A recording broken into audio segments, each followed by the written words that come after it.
बहुत बहुत आभार आपका। और अब हम सभी के प्रतीक्षा के पल समाप्त होने जा रहे हैं, जिनके मार्गदर्शन में राजस्थान सुशासन की ऊंचाइयां छू रहा है, जो स्वयं टेलीकम्युनिकेशन के माध्यम से जनता तक जुड़ रहे हैं, दिन रात राजस्थान को प्रगति के पथ पर आगे ले जाने का प्रयास कर रहे हैं।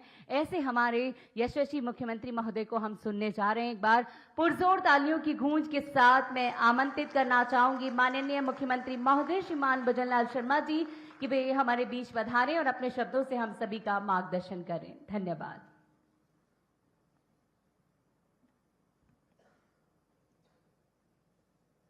बोलिए भारत माता की। आपको सभी देख रहे होंगे, आप सभी नगर पालिकाओं से आए हैं।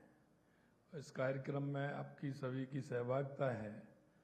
तो जो आप जिस क्षेत्र से आए हैं वहाँ के लोग आपको देख रहे होंगे, तो वो कहेंगे भारत माता की जय में भी थोड़ा सा नाश्ता वास्ता नहीं किया गया? कराया नहीं अतलेख जी? कराया है, ये कह रहे नाश्ता कराया है। बोलिए भारत माता की, भारत माता की, भारत माता की। आज के इस राजस्थान नगर पालिका कर्मचारी फेडरेशन के 9वें महाधिवेशन में मंच पर विराजमान केंद्रीय कृषि एवं किसान कल्याण राज्य मंत्री श्री भागीरथ चौधरी साहब,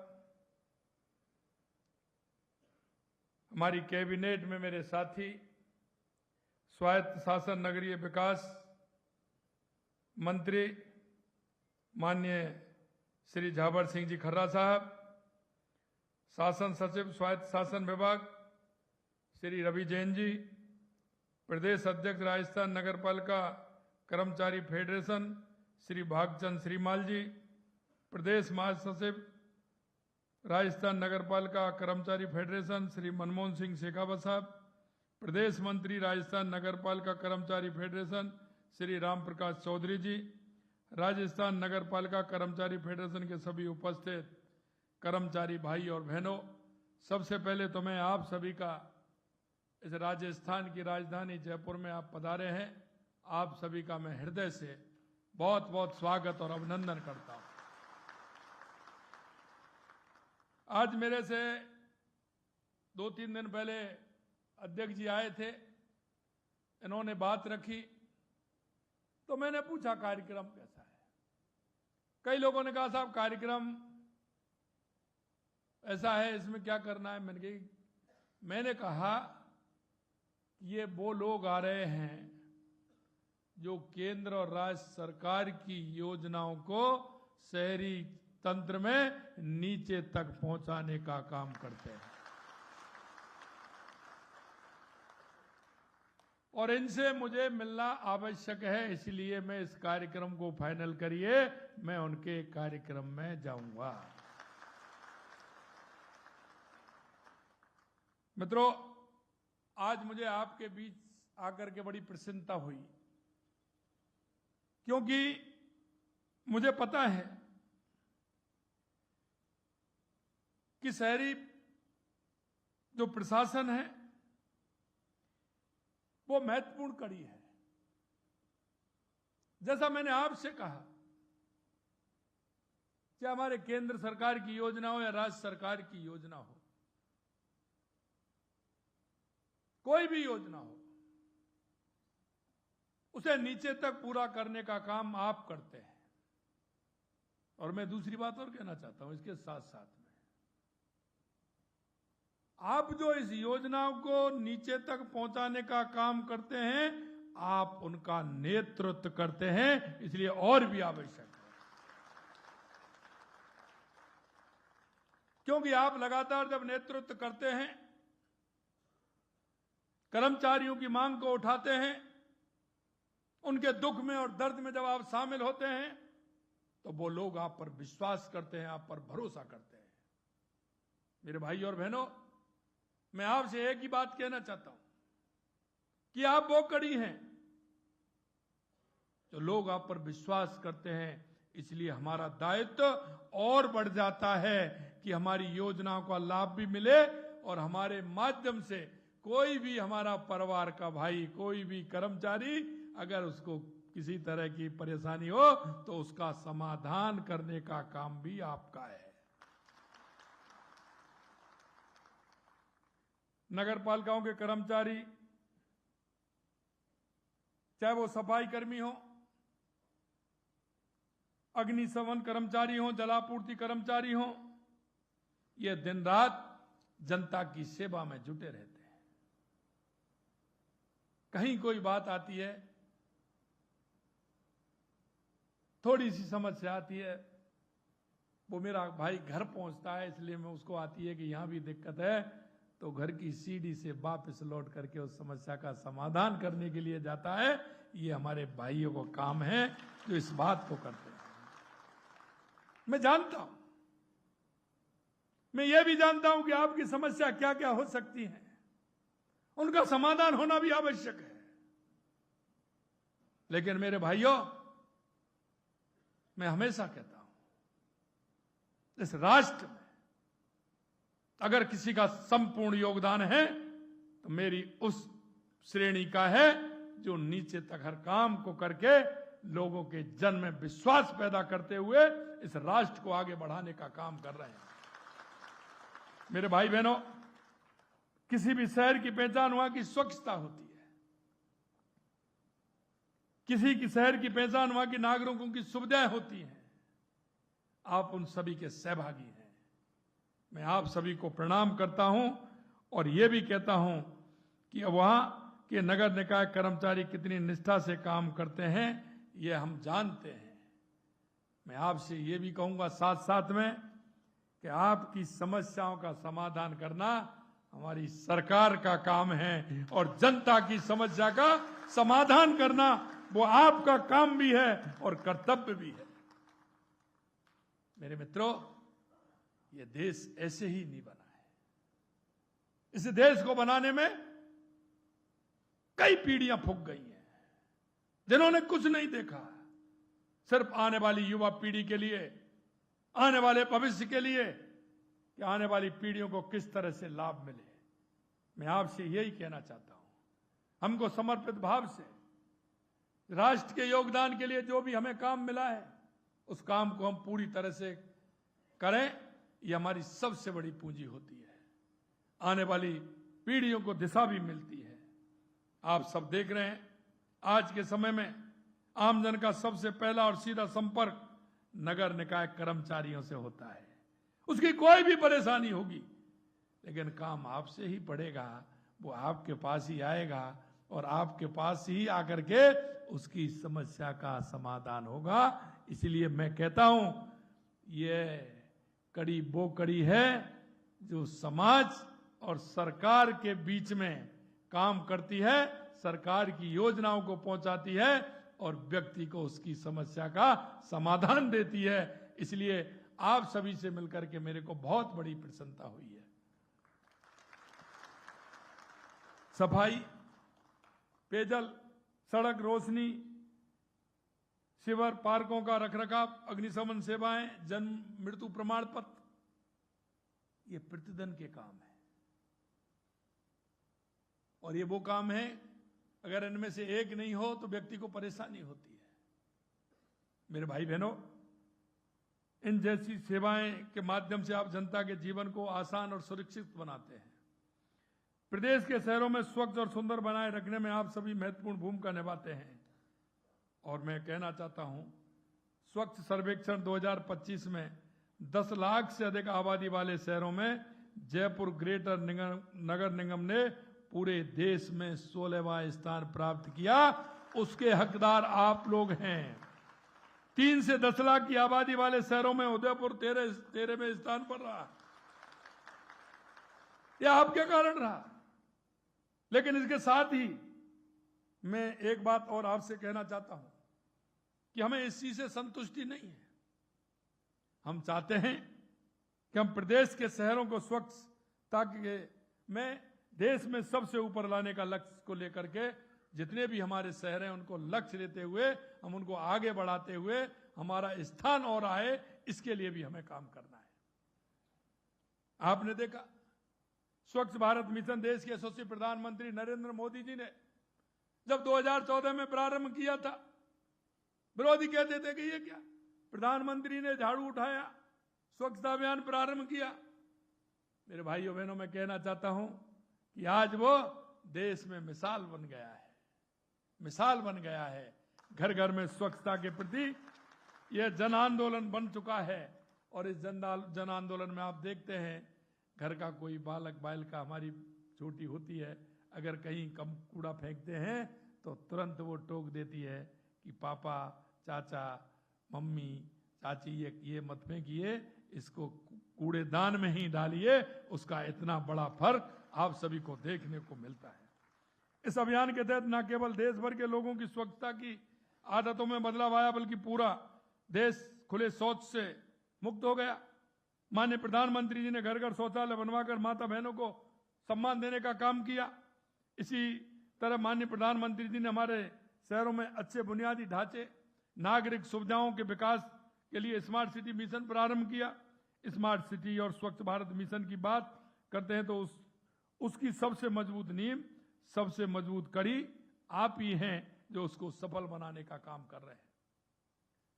मेरे मित्रों, तेजी से बढ़ते शहरीकरण के दौर में आने वाले वर्षों में नगर निकाय की भूमिका और महत्वपूर्ण हो जाती है।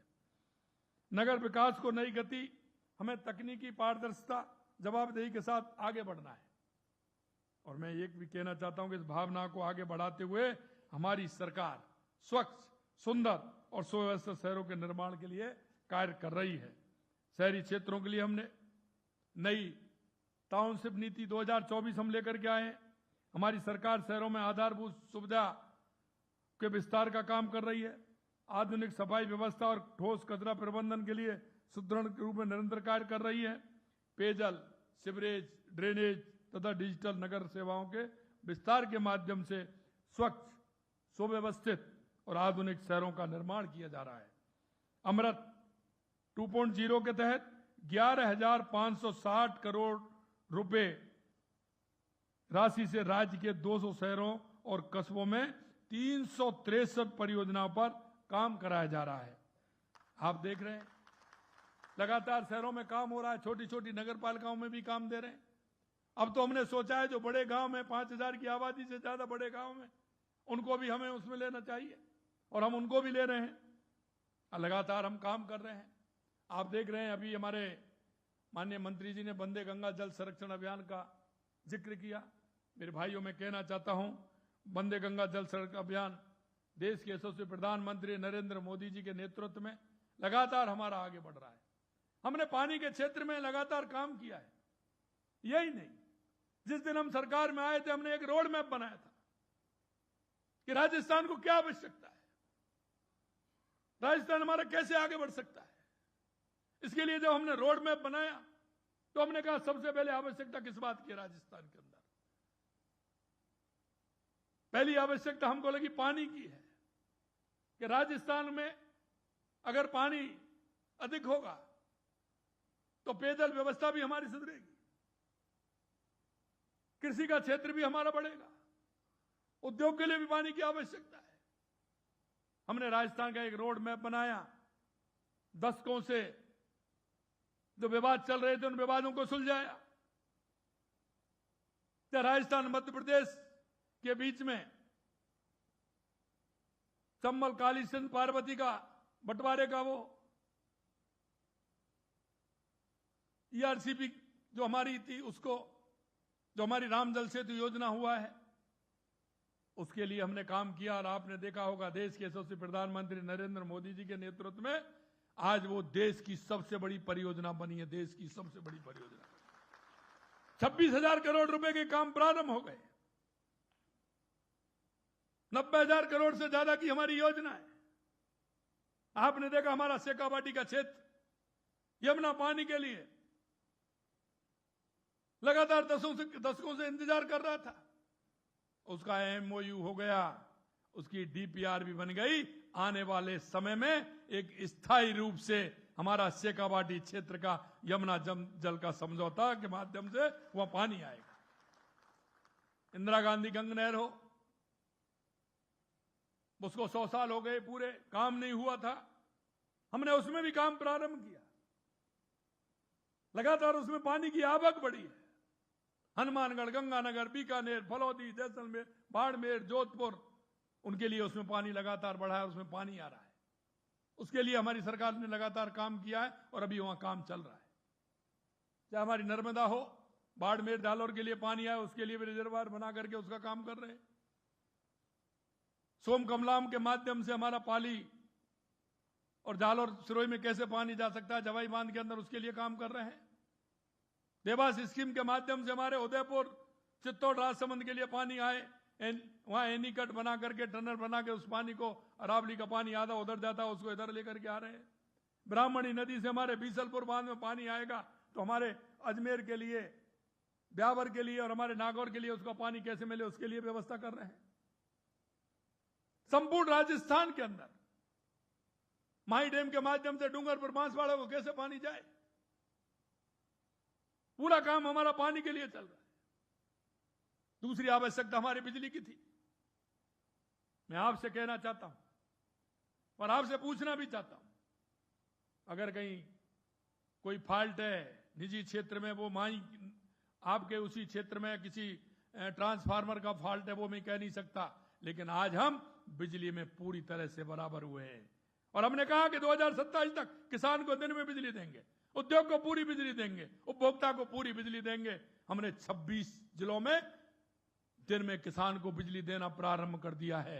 और आपको भी दिख रहा होगा कि कोई आंधी झक्कड़, कोई इस तरह का कोई आंधी तूफान आ जाए, उसकी तो कह नहीं सकता, लेकिन बिजली की कोई किसी प्रकार से आपको कमी महसूस नहीं हो रही होगी। मेरे भाइयों, ऐसे नहीं होता है। इसके लिए दृढ़ इच्छा शक्ति की आवश्यकता होती है। हमने 8,771 मेगावाट बिजली पैदा की है। आने वाले समय में 6,000 हमारा बैटरी स्टोरेज आ रहा है। हम बिजली लेने वाले नहीं, जो अब तक बिजली खरीदते थे, हम बिजली लेने वाले नहीं, हमारा राज्य बिजली देने वाला और बेचने वाला राज्य बनेगा। यह भी हम आपको विश्वास दिलाते हैं। आपने देखा उद्योग के क्षेत्र में लगातार काम हो रहा है। 35 लाख करोड़ के एमओयू हुए, 9 लाख करोड़ के जमीन पर आ गए और अभी आते जा रहे हैं लगातार। मेरे भाइयों, मैं यही कहना चाहता हूं आपसे कि आप चिंता करने की जरूरत नहीं है। लगातार हमारी सरकार काम कर रही है। उद्योग में हम बढ़ावा दे रहे हैं, लगातार उद्योग आ रहे हैं। पर्यटन के क्षेत्र में हम आगे बढ़ रहे हैं, माइनिंग के क्षेत्र में हम आगे बढ़ रहे हैं। और आपने देखा होगा, जो युवा पेपर होते ही खून के आंसू रोते थे, 350 से ज्यादा पेपर हुए हैं, एक भी पेपर लीक नहीं हुआ। ये हमारी सरकार की पूरी तरह से जिम्मेदारी है कि हमने कहा एक भी पेपर लीक नहीं होने देंगे। मेरे भाइयों, नारे देने के लिए तो बहुत होते हैं, नारे देने के लिए, झूठ बोलने के लिए बहुत होते हैं, और उन्होंने इस देश को बर्बाद किया है जो झूठ और लूट की राजनीति करते हैं, भ्रष्टाचार की राजनीति करते हैं। मेरे भाइयों, मैं कहना चाहता हूं आपसे, उनको जेल के सलाखों में अंदर किया है, तड़पड़ा रहे हैं, 400 से ज्यादा अंदर है। और मैं कहना चाहता हूं मेरे युवा भाइयों से, हमने वायदा किया था 4 लाख नौकरी सरकारी देंगे, 1,25,000 नियुक्ति पत्र हमने दे दिए, 1,35,000 प्रक्रियाधीन है, 1.25 लाख का कैलेंडर निकाल दिया है। 4 लाख से ज्यादा देंगे, कम नहीं देंगे, यह भी हम विश्वास दिलाते हैं। लगातार हमारी सरकार युवा, महिला, किसान, गरीब को लेकर के लगातार हमारी सरकार काम कर रही है। आपसे अपेक्षा है, आप शहरी तंत्र की वो धुरी हैं जो उसको मजबूत करते हैं। आप वो लोग हैं, अगर आपने ठान ली तो मेरा हर शहर स्वच्छ और सुंदर दिखेगा, अच्छा दिखेगा, उसकी योजनाएं आगे बढ़ेंगी। मैं आपसे यही कहना चाहता हूं। लगातार हमारी सरकार वंदे गंगा जल संरक्षण अभियान, जैसा मैंने कहा, जल संचय जन भागीदारी, देश के यशस्वी प्रधानमंत्री नरेंद्र मोदी जी के नेतृत्व में जल संचय जन भागीदारी का अभियान भी चला। एक कर्म भूमि से मातृभूमि, जो हमारे राजस्थान के बाहर, जो हमारे राजस्थान के लोग बाहर रहते हैं, उन्होंने अभियान चलाया बिना किसी उसके। करोड़ों रुपए उन्होंने खर्च किए राजस्थान के अंदर, चाहे वो गुजरात के अहमदाबाद, सूरत के हों, बॉम्बे के हों, कर्नाटक के हों, तेलंगाना के हों, कलकत्ता के लोग हों, वो सब शामिल हुए। सरकार का कोई वो नहीं है उसमें। वो अपने आप अपनी स्वयं की मशीन लाते हैं, वाटर हार्वेस्टिंग की और रिचार्ज करने की, और जहां आवश्यकता होती है बोरवेल बना करके मेरा बारिश का पानी बह करके नहीं जाए उसको काम में लेते हुए उस पानी को जमीन में उतारने का काम करते हैं। ये देश के यशस्वी प्रधानमंत्री नरेंद्र मोदी जी के नेतृत्व में पूरे राजस्थान में हो रहा है। और इसीलिए वंदे गंगा जल संरक्षण अभियान हमारा अभियान को सशक्त बनाने के क्रम में राज्य के गत वर्ष की भांति इस वर्ष भी वंदे गंगा जल संरक्षण अभियान हमने 25 मई को प्रारंभ किया है। यह 5 जून तक चलने वाला है, पर्यावरण दिवस तक। मैं आप सभी से कहना चाहता हूं, मेरे शहर का, मेरे गांव का कोई भी तालाब, कोई भी सरोवर, कोई भी पोखर, कोई एनीकट, कोई बावड़ी, कोई भी कुआं, कोई भी नहर, ऐसा कोई हो जिस पर आवश्यकता है, हमारी सरकार भी उसमें सहयोग करेगी। और जन भागीदारी के साथ आप मिलकर के अगर काम करेंगे तो वहां वृक्ष भी लगेंगे और मेरे दोनों काम होंगे। इसलिए मैं कहना चाहता हूं, वंदे गंगा जल संरक्षण अभियान में आपकी सहभागिता बहुत आवश्यक है, मेरे शहर के उस तालाब के लिए, सरोवर के लिए। और आपकी थोड़ी सी भूमिका, आने वाले समय में जब बारिश आएगी तो उस पानी को हम सह सकेंगे, उसको संरक्षित कर सकेंगे। उससे मेरा वाटर लेवल भी बढ़ेगा, मेरे राजस्थान में हरियाला राजस्थान भी बनेगा। क्योंकि अगर पानी होगा तो मेरा वृक्ष भी लगेगा। और देश के यशस्वी प्रधानमंत्री नरेंद्र मोदी जी के नेतृत्व में हमारा हरियाला राजस्थान, आपने देखा है कि हमारी सरकार ने 5 साल में 50 करोड़ पौधे लगाने का आह्वान किया है। और अब तक हमने 20 करोड़ के लगभग हमने पौधे लगाए हैं, 20 करोड़ के लगभग। आने वाले इस साल में हमने 10 करोड़ पौधे का अभियान लिया है। और यही नहीं, अब तो हमने चंदन वन लगाने का भी निर्णय लिया है। और राजस्थान के 4 जिलों में 45,000 चंदन वन लगाए जाएंगे, चंदन वन लगाए जाएंगे। यह देश के यशस्वी प्रधानमंत्री नरेंद्र मोदी जी के नेतृत्व में उन्होंने कहा कि मेरा राजस्थान ऐसा अच्छा राजस्थान है। और मैं कहीं बाहर जाता हूं तो मैं लोगों से कहता हूं, राजस्थान की जैसी खूबी आपको कहीं नहीं मिलेगी, कहीं नहीं मिलेगी। राजस्थान में बड़े बड़े किले, बड़े बड़े महल, यहां की हवेलियां, यहां का पर्यटन, यहां का डेजर्ट, रेगिस्तान, यहां की झीलें, यहां के अभ्यारण्य, यहां की बर्ड सेंचुरी। अरे मैं कहता हूं, दूसरे प्रदेशों में भी कहता हूं और यहां भी कहता हूं, कहीं दूसरी जगह जाएगा वो एक ही कुछ ना कुछ एक चीज देख करके आएगा। लेकिन राजस्थान के बारे में कहता हूं, एक टिकट में 5-5 फिल्म देख करके जाते हैं। अगर मैं यहां के धार्मिक स्थानों की बात करूं तो कहीं नहीं मिलेंगे, कहीं नहीं मिलेंगे। हर 25 किलोमीटर पे आपको एक ऐतिहासिक स्थल मिलेगा। जयपुर से ही ले लीजिए, गोविंद देव जी हों, गणेश जी हों,